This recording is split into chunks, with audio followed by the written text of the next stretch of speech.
समाज के कोई आए हैं वो साझा कर रहे हैं और मैं भी अपनी बात को यही देना दूंगा क्योंकि मुझे भी निकलना है। तो आज हमारे समाज का बहुत ही लंबित बिहार सरकार के पास और केंद्र सरकार के पास मांग है। हम लोग बिहार में एनेक्सर 2 में पिछड़ी जाति में हैं, लेकिन केंद्र में अब तक मेरा नाम, मेरे उतार वैश्य का नाम नहीं जुड़ा हुआ है। और यह पत्र बिहार सरकार के पास वर्षों से लंबित पड़ी हुई है और हम उसी को मांग को लेकर के आए हैं। जो पत्र आपके पास लंबित है, क्योंकि यह बायलॉज, यह संवैधानिक व्यवस्था है कि जिस की स्टेट में जिस कैटेगरी में है, केंद्र में उसी कैटेगरी में रखा है। हम तो बिहार में हैं, लेकिन बिहार सरकार यहाँ से रिकमेंडेशन केंद्र को नहीं भेज रही है, जिसके चलते केंद्र में हम लोग को वो फायदा नहीं मिल रहा है। हम केंद्र में ना तो अग्री में है ना पिछड़ी, और इसी के लिए ये चूंकि मेरा संवैधानिक अधिकार है, इसके लिए पूरे बिहार से, तमाम जिले से आज हमारे समाज के लोग आए हुए हैं कि हमारा जो संवैधानिक अधिकार है वो हमको दिया है। वैश्य समाज हमेशा एनडीए को सपोर्ट करते हैं, समर्थन देते आई है। आप वैश्य फौजदार हैं, क्या है जी? वैश्य समाज हमेशा एनडीए को समर्थन देते आई है, कई सारी बातें हुई है। आप वैश्य फौजदार हैं, क्या है वैश्य पोद्दार? क्या है वैश्य? अलग है, पोद्दार अलग है। नहीं, वैश्य पोद्दार एक जाति है।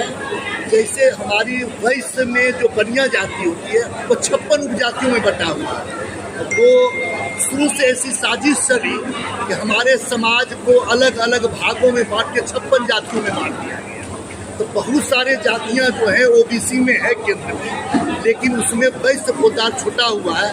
जबकि 243 में लगभग 250 सीट ऐसी है जिसमें हमारे समाज की संख्या इतनी है कि हम विधानसभा में एक संख्या के आधार पर एक प्रमुख भूमिका में। चुनावी वर्ष भी है, क्या कुछ रहेगा चुनावी वर्ष है, हर लोग को रहता है। सरकार भी चुनावी वर्ष में जिस समाज का हो या सरकार के लिए सभी लोग अपने होते हैं, तो वो चाहती है कि उनका जो जायज मांग है उसको माना जाए। और हम भी अपने जायज मांगों के साथ आए हैं। हमें उम्मीद है कि सरकार हमारी मांगों को, जो पूरे बिहार प्रदेश से और तमाम भारत देश से लोग आए हुए हैं, उनकी भावनाओं को समझते हुए उस मांग को पूरा करेगी। अगर नहीं करेगी तो फिर हम लोग अगला कानूनी रास्ता करेंगे। आज अपनी मांगों को लेकर पहली बार बैठक हो रही है ना? एक छोटे मोटे मांग लोग वर्षों से करते आए हैं। विधानसभा में प्रश्न उठा है, लोकसभा में प्रश्न उठा है, लेकिन एक बड़े स्तर पे रैली के रूप में ये मेरा पहला कार्यक्रम है। जदयू कार्यालय में भी आज सभा है, क्या कहिएगा? वहाँ अलग हो रहा है, यहाँ अलग है। ये सभा जदयू कार्यालय में ही था, लेकिन अब बिहार शासनों से रात के 8 बजे मुख्यमंत्री आवास से कुछ ऐसी बात है, उनका कुछ कार्यक्रम है, इसलिए कहा गया कहीं और आप कार्यक्रम कर लीजिए। तो वो स्थान एकाएक हम लोगों ने कल 9 बजे रात में परिवर्तन कर दिया। वही जो जदयू में था वही लिखा। ऐसा तो नहीं है कि आपको दरकिनार किया जा रहा है? पहले आपका कार्यक्रम जदयू कार्यालय में था, अभी आनंद फानंद में आपको दूसरी जगह करना पड़ा। में उनका हो सकता है कुछ निजी कार्यक्रम हो, क्योंकि कोई भी कार्यक्रम करते हैं तो पहले 2 महीना पहले हमने कर्पूरी सभागार अलॉट कराया था। तमाम हमारे मंत्री जो देख रहे हैं उनसे अनुमति मिली थी। मुख्यमंत्री को भी हमने 1 महीना पहले माननीय मुख्यमंत्री को निमंत्रण दिया था। रात में आया कि ये नहीं, आप और कार्यक्रम करें। आप लोगों को ये दरकिनार करने की कोशिश तो नहीं है, साजिश तो नहीं है?